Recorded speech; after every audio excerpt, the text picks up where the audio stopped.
Hello বন্ধুরা, কেমন আছো? আবারও নিয়ে এসেছি একটা ভিডিও। তো কদিন একটু শরীর খারাপ ছিল, যে পরিমাণে গরম, তো ভিডিওটা দিতে পারিনি, অনেক ভিডিও জমা রয়েছে। তো এটা হচ্ছে ভোটের দিন, মানে 20শে মে, সে ভোট দিয়ে এসেছি। তারপরে মাছটা বের করে রেখেছিলাম, পাবদা মাছ আর দুটো পুঁটি মাছ। আমি ছেলে যেহেতু খাই না, তোমাদের দাদাভাই পুঁটি মাছটা খুব ভালোবাসে।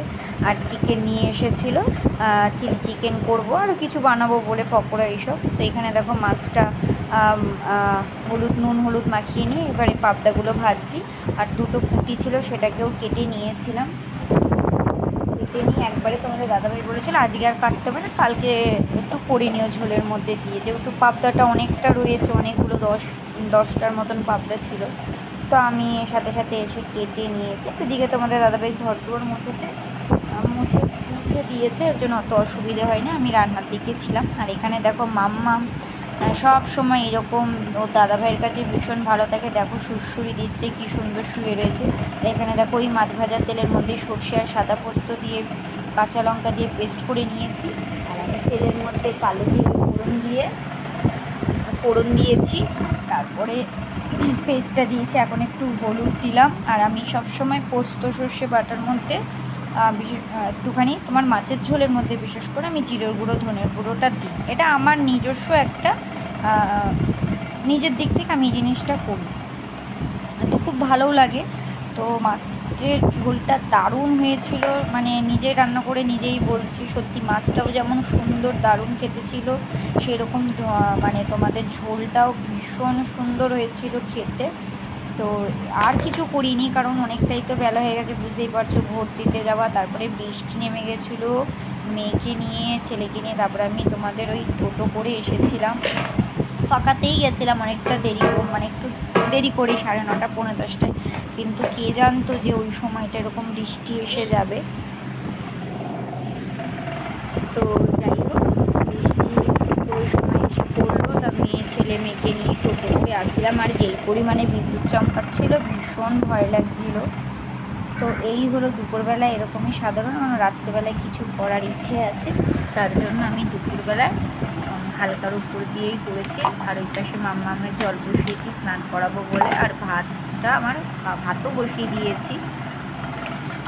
মাম্মামকে তোমাদের দাদাভাই স্নান করিয়ে দিল, বললে একটু গরম জল, কারণ ওয়েদারটা খুব একটা ভালো না, তাই একটু গরম জল বসিয়েছি, রোদও ওঠেনি, তো তার জন্য। আর এখানে দেখো একটু নুনটা কম লাগছিল বলে, আর এই নামানোর আগে একটু চিনি দিয়ে দিলাম। ব্যাস, আমার মাছের ঝোল রেডি হয়ে গেছে।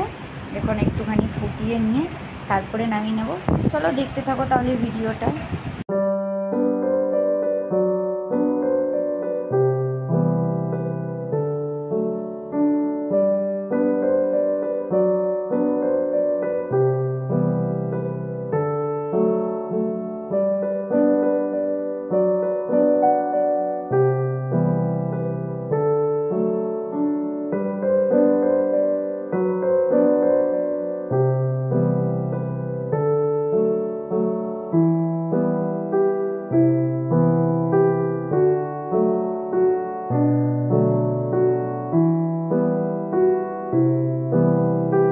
এখানে দেখো আমার রান্না হয়ে গেছে। তারপরে এটা হচ্ছে খেতে বসবো, তখন ভাবলাম তোমাদের একবার দেখিনি। এখানে ভাত করেছি, সেরকম কিছু করিনি। আর এটা ফেনা ভাত ছিল, আগের দিন একাদশী ছিল, ছেলে মেয়ের জন্য ভাত করেছি, সেটা বেঁচেছে। ওই ভিডিওটাও আমি কিছুতেই বুঝতে পারছি না কোথায় রয়েছে, পাচ্ছি না। আর এখানে দেখো ঝোলটা কি দারুণ দেখতে হয়েছে। ও আর তোমাদের দাদাভাই মিষ্টি দই নিয়ে এসেছিলো, অনেক দিন মানে মিষ্টি দইটা খাওয়া হচ্ছে না। আর ওই পাশে দেখো ছেলে দই খাচ্ছে।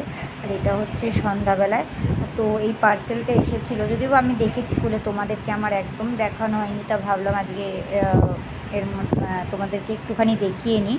তো এখানে দেখো যেই দুটো জিনিস এসছে তার সাথে এইগুলো ছিল দুটো।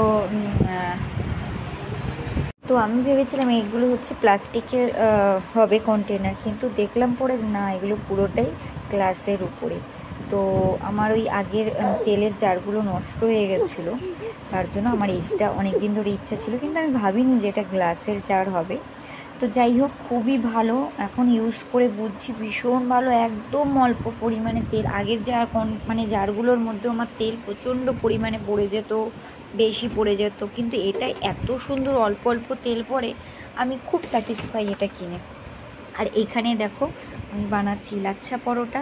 তো সমস্ত রকম রেসিপি তোমাদেরকে পুরো দেখাতে পারিনি, বুঝতেই পারছো, আগেও বলেছি হয়ে উঠে না এখন। আর এখানে দেখো করেছিলাম, এটা হচ্ছে তোমাদের করেছিলাম টিকিয়া বাটার মশালা, আর ওটা করেছিলাম তোমাদের ওই তন্দুরি লাচ্ছা পরোটা। আর ওইখানে পেঁয়াজের ওটাকে কিন্তু একটু গোলমরিচ লেবু দিয়ে করেছিলাম। তো দারুণ হয়েছিল। তোমাদের দাদাভাই তো বলে যে রেস্টুরেন্ট ফেল, একটা মানে একটা দোকান দিয়ে দাও। তো সত্যিই বলছি খুব ভালো হয়েছিল, সব কটা জিনিসই দারুণ লাগছিলো। তো কেমন লাগলো ভিডিওটা অবশ্যই একটা লাইক করো। সবাই খুব ভালো থেকো, সুস্থ থেকো।